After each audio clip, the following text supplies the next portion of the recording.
Aaron Reutzel and Tanner Thorson will now get back behind the Eldora Speedway pace truck, with Brent Marks and Daison Pursley in row number 2. Chase Randall and Justin Peck in the 3rd row. Lynch and Rico Abreu in row number 4. Scelzi and Brad Sweet in the 5th row. 6th row is Chase Dietz and Brady Bacon. 7th row is Steven Snyder Jr. and Casey Jedrzejek. 8th row is Caleb Johnson and Justin Sanders. Row number 9, J.J. Hickle and Will Armitage. 10th row, Danny Sams and Jeremy Weaver. 11th row from the B main, Ashton, Torgerson and Brenham Crouch. And rounding out the field is Joel Myers Jr. and Jimmy Light. Coming to the green this time by for 30 laps at Eldora. Eldora Speedway, we got them wrecked, we got them stacked, and we've got the grandstands packed. Let's go racing off at turn number 4. We are green. And just like that, field going to take off into turns 1 and 2. Reutzel immediately going to jump out to the race lead, slice it up for 3rd, 4th, and 5th right now as they work onto the back straightaway. Thorson down to the inside, going after 2nd now as they make their way around on lap number 1. Tanner Thorson was 4th, come off at turn number 2, got back to that 2nd spot across the start-finish line as Aaron Reutzel shows the way. Big move out of Justin Peck, nearly clobbers the side of Brent Marks. Brent Marks gets by him and down to the inside of Tanner Thorson. Move Marks up to the P2 position. Marks slides himself in turns 3 and 4, open up the bottom of the racetrack for Tanner Thorson. He cannot get there, and Marks has that spot across the line. Boy, Aaron Reutzel is immediately taken off of this thing. Marks in 2nd. Thorson trying to come back after him, not able to get there. Opens the door for Peck now, along with the 42 is Lynch. Both drivers going to make their way by into turns 3 and 4. Lynch down to the bottom, has to wait on the car for a little bit. Peck going to have the advantage to the outside. Got to keep the car pinned off at turn number 4. Can't let it float up too much. There's not much grip right there off the 4th corner. Here comes Scelzi. He tries to get a little bit lower than Lynch down the back straightaway. Lynch able to hold him off. Behind them, it's the 24 Rico Abreu. He gets to the cushion on the exit of turn number 4, coming after Scelzi at the battle for a top 5 position. He got him running all the way to the top and all the way to the bottom throughout the field. Aaron Reutzel choosing the high side of both ends of the speedway. 2.648 seconds last time of the start-finish line.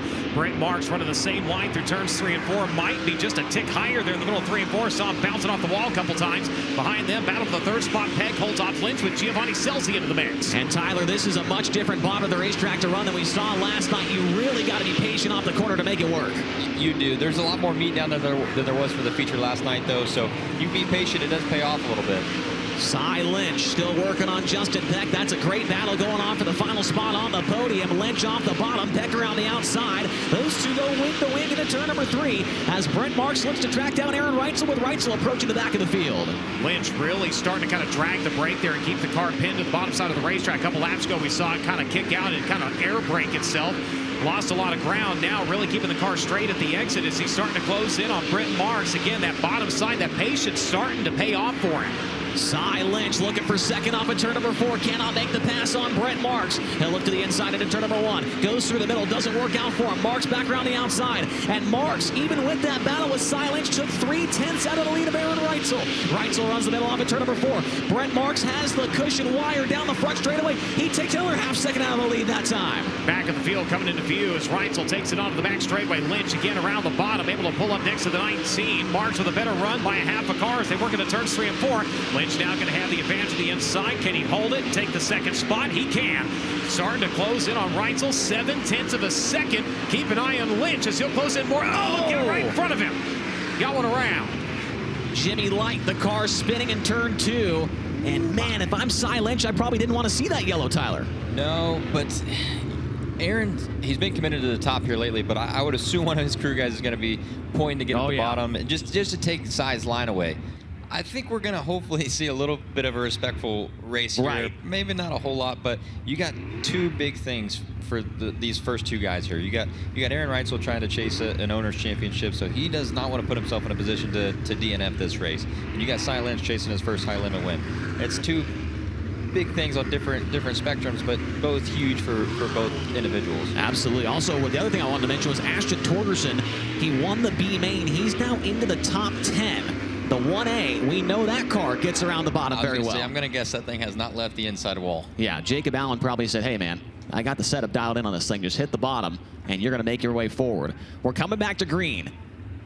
20 laps remaining. Reutzel on the gas a little early there, trying to catch the field off guard, and he'll show him down the front straightaway. He restarted the inside, immediately going to go back to the cushion here as they work into turns 1 and 2, trying to rebuild that momentum. Now in high limit competition, you can adjust the wing, but you also have a shock adjustment in the car. So the question is, was maybe a little twisting and turning going on there? Is Reutzel going to get back on the horse here and quickly pulls away from Lynch? Is Scelzi going to close in to try to take the second position away? Scelzi's gotten by Brent Marks on the restart as Scelzi's down on the inside line, a little bit lower than Lynch as they almost go side by side into turn number 3. Lynch misses the bottom off the inside in turn number 4. You got a new second place car. It's Scelzi. Daison Energy number 7 up into the second spot. Brent Marks trying to take third. He'll roll up to the cushion. He's got his Lynch. The car kind of waning a little bit here on the restart.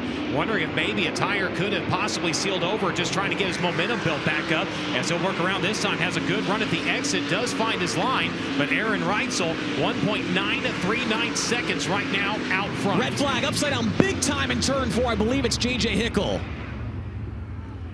Upside down in a large way. Brenham Crouch also involved with damage to the top wing on the CJB Motorsports entry.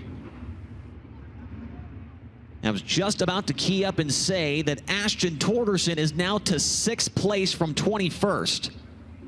The red flag comes out for Jedrzejek Hickle as we await word and we wait for the driver to climb from the car, as there is the damage to Brenham Crouch's machine. And man, that just looks weird right there, how that damage looks on the top wing. And he's got a flat right rear tire as well, so Crouch will certainly be heading towards the infield and the work area. Looks like Crouch was running in the 21st position. Jedrzejek Hickle was in 19th. As the safety officials are on the scene over there tending to the driver to Quilcene, Washington. They're going to hook up the back of Crouch's car and take him to the work area.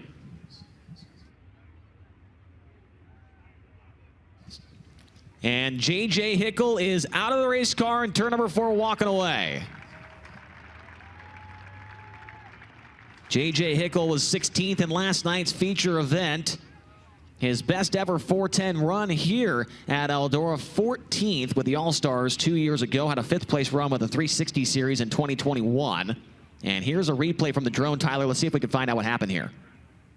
Gonna be on right there, gets into the wall. Oh man. Crouch hit him as he was flipping through the air. I'm gonna see that one more time. That was a wild incident there for Jedrzejek Hickle. Very similar to Macri, I feel like, I was yesterday. Say, pretty similar to what Anthony did last night. Gets just sucked into the fence here and tipped over to the left side and pulled the left front over, and then Brenham just really with nowhere to go. And yeah, I'm glad both of them are both okay. I hope so. Yeah, Hickle climbed out of the car, and we know that Crouch is trying to make his way to the infield. Ed Lynch Jr., everybody knows of his exploits here in wing sprint car racing during his time in the sport. A lot of people will tell you that retaliatory move that Cy pulled back at Lernerville, that was just a little bit of his dad coming through. But Ed Lynch Jr., very successful in his own right, watching closely over his son Cy Lynch Jr. This car looks good. It's all about how they can fire off here on these restarts for the 42. Frozen Farmer Pick Pine makes its way back into the infield. Aaron Reutzel alongside of Scelzi with 17 laps remaining in the feature with Kubota Highland Racing here at the 4 Crown Nationals. The green flag comes back out. Great restart that time for the 7BC, Brian. Giovanni going to drop to the inside here into turns 1 and 2. Reutzel immediately up to the cushion. Going to get the rubber band wound back up and run away. Looked like Scelzi may have had the jump on him for a second. Dropped right into his tire tracks, but unfortunately not the case here as Reutzel leads the way. Challenge for the 3rd spot. Lynch trying to get back up there. And Brad Sweet's getting in the mix as well. Sweet tries to throw a slide on Rico Abreu. He could not get there in time, and Abreu drives around on the outside. That's a race for the 5th position. And now Rico pulls up next to Lynch into turn number 3. Lynch off the bottom, Abreu on the top. And Brad Sweet tries to run the bottom right behind him. Rico able to clear, takes it down to the bottom of the entry. Turn number 1 trying to break the momentum of the 42. Does a good job of it here. Bends the car down to the back straightaway, chasing the 19 of Brent Marks now as Reutzel has vacated the top. He's running the middle that time through turns 3 and 4. Goes back to the boards over in turns 1 and 2. Just past the halfway point in this one. 16 and 14 get to go for Aaron Reutzel. The gap to Giovanni Scelzi, 1.1 seconds. And Scelzi was a tick slower on the lap times the last time by the start-finish line. Reutzel lower in turn number 4, trying to move that car down the racetrack. Back behind, it's Brent Marks in third. Rico. Marks has a problem. The left rear is shaking all over the place down the front straightaway. That car's got a problem in turn 2. Yeah, that thing started vibrating violently as he works onto the back straightaway. People splitting him there as the caution lights do come on. Man, something's broken. The suspension's broken or something there for Brent Marks. It came down the front stretch. It was shaking all over the place, and now at slower speeds, it appears that's not a problem. Is the right rear packed with mud potentially? Yeah, I think so. It looks like the mud cover's off it, and yeah, definitely probably packed that thing. Yeah, if we could maybe, I don't know if we have a replay of him coming down the front stretch that last time, but you could see the left rear just going all over the place. Daison, Pursley, and Brady Bacon both in the work area. So it is a parking lot in the infield now as Pursley, Bacon, and Marks all go to the attention of their crews down there, Tony. Yeah, there is a ton, sorry Tyler, there is a ton of mud. You guys called it correctly, packed down around the bottom of the right rear of Brent Marks in this number 19. The crew jumps in, and Daison Pursley comes to a stop right in front of Brady Bacon in that 21H. Members of Brad Sweet's number 49 KKR crew run to the attention of our USAC non-wing sprint car feature winner from 10 minutes ago. Daison Pursley and the team pays quick attention here to the right front corner. Something in the front end for Pursley. That's what he communicated to Jarrett Martin on Brad Sweet's crew, and other members here jumping in there. Oh, it's a right rear shock. The connector has come out. The whole right rear shock has come unmounted as they're trying to find out what the move is here. And then Brady Bacon talking to high limit safety staff members. They've leaned in and they're going to push Bacon off as Brent Marks' car seems to be done down here, but work now being paid to the right rear corner of Pursley. There's a lot going on down here, guys. Pursley's crew now just shows up on scene as they're going to go to work at reattaching this right rear shock for Pursley, and Marks just waiting on a push down there as they have cleared all the mud out of his right rear tire. Tony is earning his paycheck tonight. Let's see a replay here, Tyler. And apparently we get the moment where Marks hits the wall here in turns 3 and 4, and maybe comes off the corner and hits the wall right here on the front stretch, maybe? Oh, see right there. Now, when he comes down the straightaway right here, see the left rear. Yeah, but look the mud cover had to have already been on. Yeah. Because he didn't really do anything too spectacular there. I think just being up on the cushion there without the mud cover in, it let the mud pack in there as hard as it could. And then once it does that, it just throws the whole wheel off balance, and that's why you see it shake like that. Yeah, that's something we really haven't seen that much this year with high limit. When those wheel covers come off, especially at a place like this where you're right up against the wall and the cushion's packed against it, it can cause some serious issues. Frozen Farmer Pickpine back on the racetrack. It looks like Pursley, Bacon, and Marks, all three of those drivers are going to make their way back onto the track, Tony. Sean Strasbaugh, the crew chief here on the 13. Sean, it looked like a stud broke off the frame on Pursley's right rear shock. Yeah, the right rear stud broke off. He must have gotten the wall at one point. So now he just don't have a right rear shock. How's that going to feel? Not great. All right, that's Sean Strasbaugh, the crew chief. Yeah, the stud that comes off that part of the frame had actually snapped off. So the top of the right rear shock was just dangling, not connected to the frame at all. Daison's back out on track. Tyler Courtney, what's that going to feel like? Like he said, not great. He's not going to have the confidence to go in there and barrel in on the fence. I would be surprised if we see Daison get off the bottom here the rest of the race. Green flag comes back out with 13 to go in the feature at Eldora Speedway. Nice restart for Rico Abreu. He'll get by Lynch. Here comes Scelzi. Pokes his car down to the bottom. He's side by side with Aaron Reutzel off at turn number 2 and down the backstretch. Great restart for the 7. Still not able to clear. Reutzel going to the bottom side of turns 3 and 4 to protect the line. Rico up on the fence here as he comes around. And the number 24 riding in third. Going to close in on Scelzi as they make their way into turns 1 and 2. Rico Abreu closing in on Scelzi for that second position. Looks like the top of the racetrack might be the place to be down there in turns 1 and 2.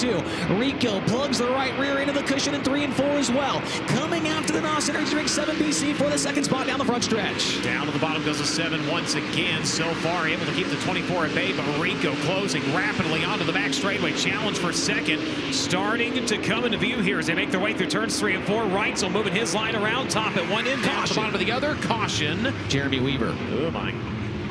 Problem for the 5J. Jeremy Weaver is off the pace. And he is looking down between his feet. possibly something on the drive line. It's definitely something here in the drivetrain through the rear end. And with no guaranteed time in the work area now past halfway, Weaver's more than likely not going to get back out. Yeah, not looking good for him as we come across the Frozen Farmer pig pint here. Reutzel once again chooses the bottom, and Tyler, it's been fun to watch you up here. I mean, you have a little bit of a vested interest in the guy running in second right now. Yeah, I do. I think we just need a solid night for our team and for Gio just to have something go right here the last couple weeks. Aaron Reutzel coming to the green as the race leader. Giovanni Scelzi in second. Rico Abreu, then Ashton Torgerson. Green flag comes back out. Reutzel's on the throttle. Rico, a good start, kind of muscles the 7BC out of the way to take the second spot away into turn number 1. Rico tries a slider on Reutzel, can't get there, and Ashton Torgerson takes third off of turn number 2 for a moment. Rico knowing exactly what he needed to do to get up into that second spot. Scelzi holds on to third, but keep an eye on the 1A. Now vacating the bottom, bringing it up the racetrack here to the front straightway. See if Torgerson can get a run as he takes it back to the inside line with your top 2 drivers up on the fence who turns 1 and 2. Rico in pursuit. Rico and Aaron Reutzel, they were 1-2 last night, but it was Reutzel stealing the win with 2 laps to go. Rico is looking for some payback here tonight, closing in on the Ridge & Sons Racing number 87 into turn number 1. Rico separated by 5 car lengths, sent it to their 5 car lengths back to Giovanni Scelzi. Ashton Torgerson runs in 4th, and Tanner Thorson's back into the top 5.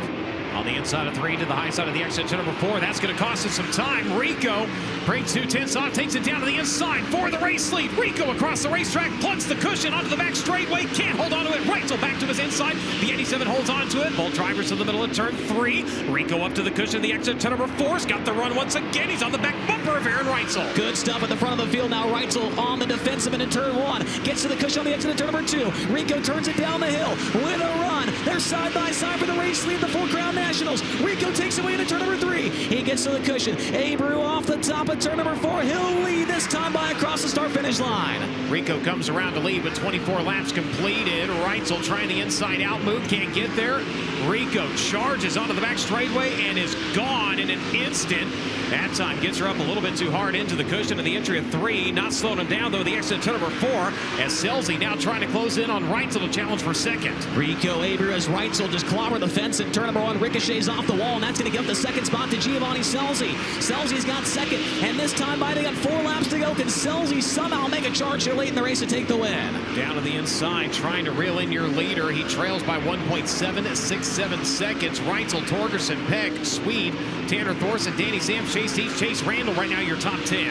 Rico closing in on the back of the field, looks to the outside of Will Armitage, will get by him off of turn number 4, but there are cars in his racing line, has to go to the inside to get by the 19 of Brent Marks, will put him to the wayside off of turn number 2. This time by, it will be 2 laps to go for Rico, looking for win number 11 of the season with Kubota Highlander Racing. Rico off of the fence and onto the front straightway, lost a little bit that time, but now Scelzi going to get held up. 1.7 seconds between your top 2 drivers. They work onto the back straightway. You've got a wall of lap traffic right in front of Rico as they're getting ready to come to the wave of the white flag. Rico comes around turn number 4. 1 lap to go at the NK Telco 4 Crown Nationals.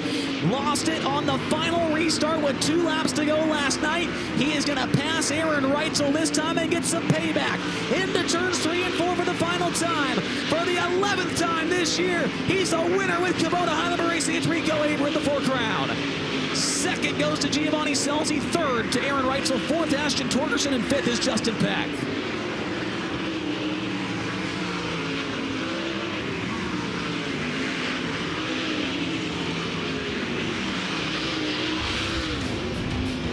Payback feels so very good. Rico, your winner here tonight. Giovanni Scelzi, 2nd. Aaron Reutzel, 3rd. Ashton Torgerson, 21st to 4th. Justin Peck has 6 top 5s in a row. Brad Sweet, 6th. Tanner Thorson, 7th. Danny Sams, 8th. 9th to Chase Dietz. And 10th to Chase Randall. He climbs from the Jackson Superhero Foundation, number 24. Set to climb on top of the wing. Your winner of the 4 Crown Nationals is Rico Abreu. Off the top, nice catch from Zach Middlebrooks. And a $15,000 check awaits him on the other side of the race car, along with an interview from Tony Laporta. Rico Abreu gets a hug from his National Sprint Car Hall of Fame member, crew chief Ricky Warner, Zach Middlebrooks playing center field here in Whiskey Myers Victory Lane, and Brady Forbrook ready to party. As always, Abreu wanted out of that Jackson superhero, Rico Abreu, number 24, pretty badly, and I think it's for more than just to come over here and talk to us here on FloRacing. He's won it back-to-back. He stands tall in Whiskey Myers Victory Lane. Eldora Speedway one more time. How about it for Rico Abreu? All right, little different than when you got out of this thing last night. What did you learn? What did you change? What did you do to win here tonight? These guys, I put it on this team, man.